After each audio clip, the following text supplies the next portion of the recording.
When the internet began, bulletin board services, or BBS, became the first online communities of the so-called information superhighway.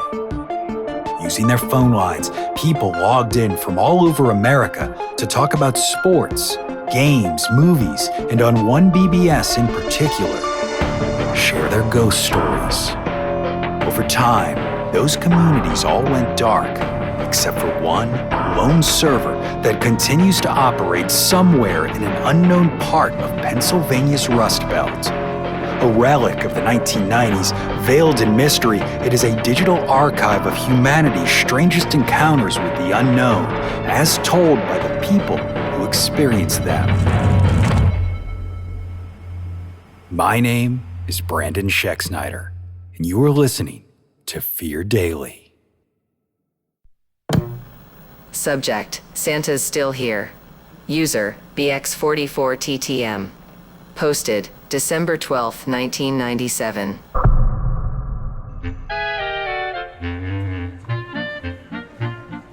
It was the second week of December when the weird stuff started happening.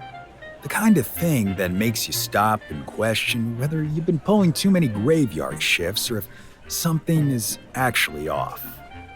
I'd been working night security at River Chase Mall going on 6 years, long enough to know the difference between late-night static in your brain and something you shouldn't be ignoring. They'd set up this Santa village the week before Thanksgiving. A typical setup, right in the middle of the food court, like always. They wheeled out that big, gaudy red throne, bolted down the fake snow mat, strung up the oversized plastic candy canes and pine garlands, and filled the backdrop with foam core gingerbread walls. Santa that year was a temp agency guy. Bernie, Barry, something like that. He was older, probably mid-50s, smelled like menthols and stale jerky, but he was decent enough.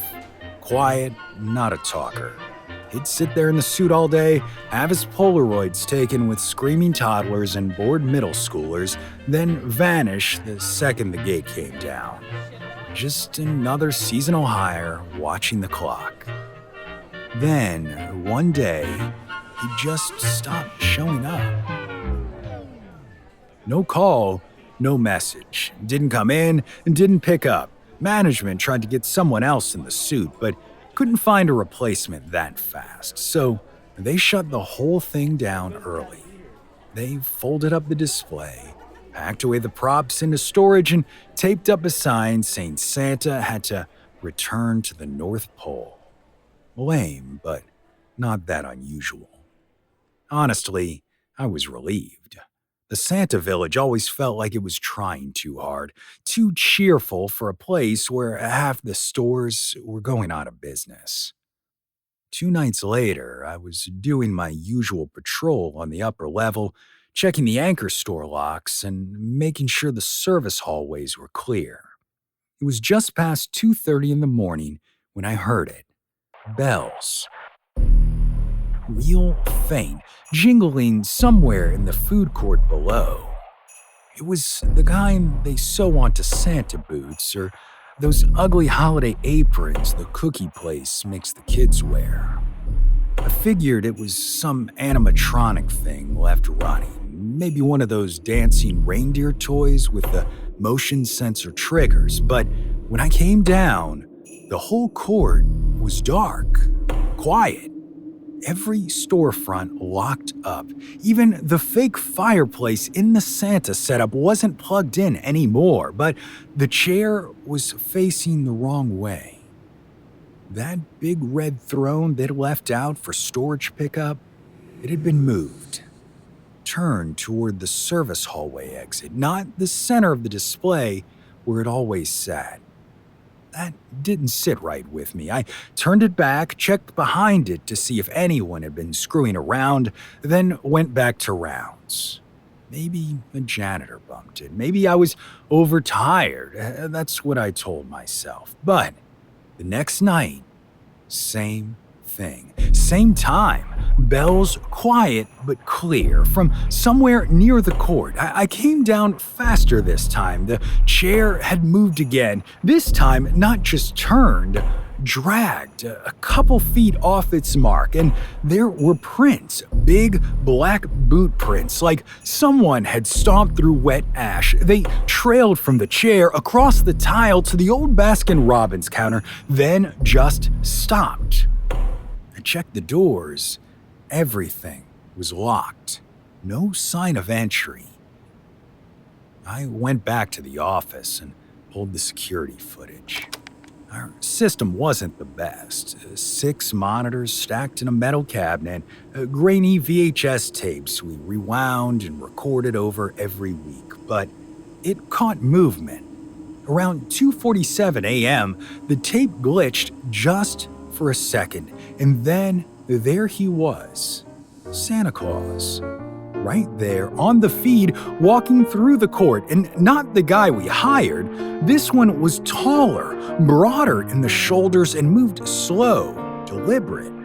His beard was longer and yellowed. His suit was dirty, not in a disheveled way, but aged, like it had been boxed up for decades and never cleaned. The part that stuck with me the most was the eyes. Even in that busted footage, you could tell there was no twinkle, just dark, like 2 black buttons sunk into a wax face, and he was holding something. Could have been a sock or a scarf. I paused the tape and tried to make it out, but it was too blurry. I backed it up and watched again. Same sequence. He walks past the camera, stares into the lens. The footage cuts out for 13 seconds, and when it comes back, the chair is turned again. That was enough to make me head back out. I walked to the chair, heart hammering, flashlight trembling just enough that I had to grip it tighter. Sitting right there on the cushion was a single Polaroid. I picked it up with the edge of my coat. It showed a kid, 5 or 6, sitting stiff on Santa's lap, but it wasn't the regular Santa. It was him. The one from the tape. The eyes, the beard, the dirty suit. He was not smiling, and neither was the kid. The boy looked like he was about to cry, eyes wide, mouth caught mid-breath, like he wanted to scream but hadn't yet. There was a smear of something dark across the edge of the photo. I still don't know if it was a fingerprint or something worse, but I didn't tell anyone. What could I say? That a ghost Santa was leaving cursed pictures in the food court? I just put the Polaroid in my locker and kept doing rounds. The next night, same bells. This time I heard footsteps too, heavy, methodical steps on tile. I took the service tunnel that runs behind the court, past the perfume store, and through to the old KB Toys entrance. I heard the breathing before I saw anything, like a guy struggling to suck air through his beard.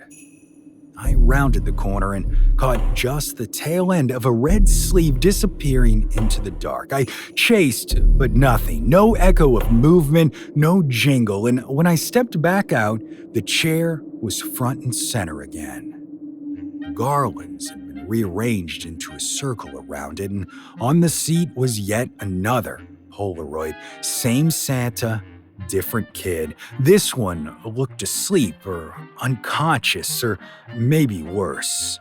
I walked straight to the office, popped the tape, and locked it in my glove compartment. After that, it only escalated. I'd find the chair in different spots, in front of the old camera entrance, in the middle of the shoe store hallway. I stopped calling it in, just moved it back myself, but each time another photo would show up, and each one got more and more disturbing. Some had no kids at all, just the chair, just Santa, hands on his knees, staring straight into the camera. One night, I opened the office and found a Polaroid already waiting for me on the desk. It was a photo of me, standing in the food court holding a flashlight, but there was something behind me in the picture, a figure, out of focus, half-shadowed, one hand resting on my shoulder.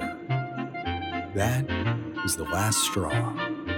I boxed up the chair, tied it down with zip ties, and shoved the whole thing into the maintenance cage near the boiler room. I locked it twice, hauled my keys on a lanyard around my neck the rest of the week, but that weekend, the bells came back louder than ever, and they were not distant anymore. They were close, closer than should have been possible. I turned a corner by the toy store and nearly ran straight into the chair again. It was upright, spotless, polished like new. No dust, no signs of dragging, and on the cushion was one final photo. It was the Santa, alone. No kids, no backdrop, just sitting there, smiling now, wide, toothy, like he knew I'd seen it.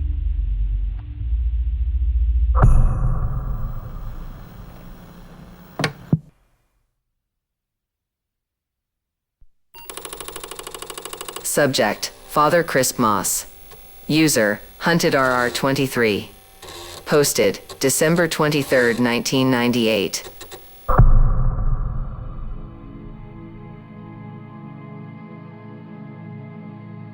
Call me crazy, but I feel like haunted by a blackened corpse in a Santa suit should be the kind of thing a realtor has to put on a house's listing when it goes up for sale. I know, some of you right now are thinking, ghosts aren't real, check your carbon monoxide detector, blah, blah, blah. To any of those people listening, if you can pull your self-righteous head out of your ass for just a moment and evaluate the evidence someone is presenting you on its own merits instead of trying to fit it into the argument you've already built, I have a story to tell you. Beth and I have always been city people, but our old neighborhood has been on the decline for years. We held out as long as we could, watching the homeless problem get worse and worse. It's not that I have a personal issue with the homeless. It's a sad truth that most of us are only a couple missed paychecks away from the street. Just that meth use has become increasingly popular among them. Meth isn't known for its calming qualities, and so something as simple as a walk after dinner required us being on the lookout for potentially erratic behavior. Then Beth came home after work one day to find two men, high as kites, fist-fighting in front of the entrance to our building. She told me afterward that it was a bad scene. The smaller of the two fighters, a wiry, bald guy, started taking big, roundhouse shots to the face and, in desperation, jammed his thumb all the way through the bigger man's eye, straight into his brain. It scared the hell out of her and was the push we needed to get out. That's how we ended up in this place. It's a 3-bedroom, 2-bathroom house, maybe half an hour outside the city we could only afford because it was cheaper than everything else on the market. Was that a red flag? Absolutely. Did we catch it? Not at all. There were far too many other moving parts pulling our focus, like getting our finances in place or having an inspector check out the structural integrity of the place. We took possession in September and started redecorating. It all started with white spots in the corner of our vision, always moving just a little further than we could turn to look. I'm not the superstitious type, or at least I didn't used to be, so I wrote the floaters off to a quirk of air pressure or temperatures, something like that, messing with my contact lenses.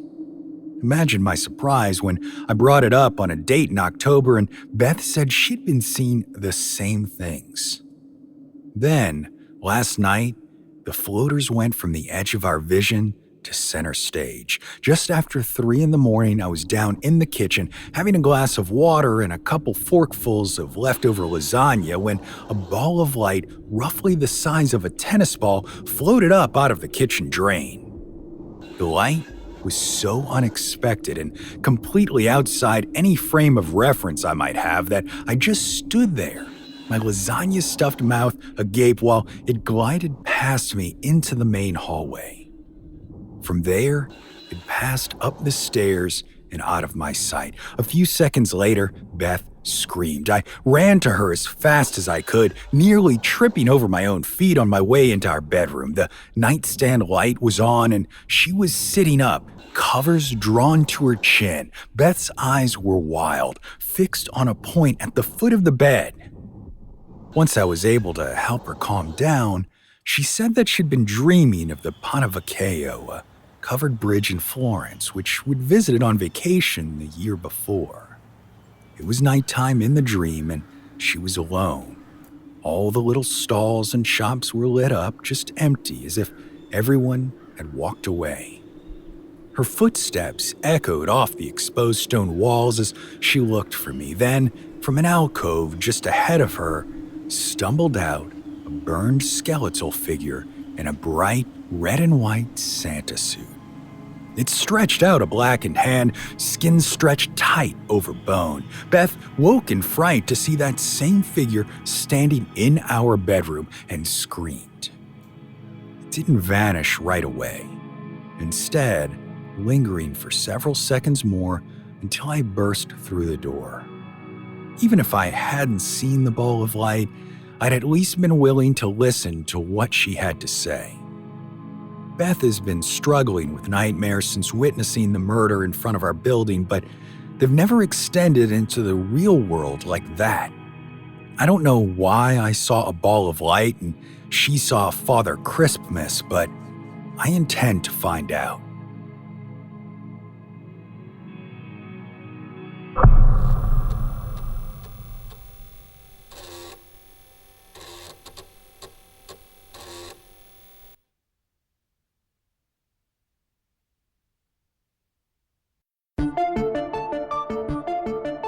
Fear Daily is an independent podcast hosted by Brandon Schexnayder and written by Brennan Storr, with Joanna Smith serving as the consulting editor, audio production by Rachel Boyd, and sound design by Southern Gothic Media. This podcast is a work of fiction. Names, characters, places, and incidents are either products of the author's imagination or are used fictitiously. Any resemblance to actual persons, living or dead, or to real events or locations, is entirely coincidental. Ad-free versions of Fear Daily are available now on your favorite podcast apps. For more information, visit feardaily.com. But move fast, before the server goes offline.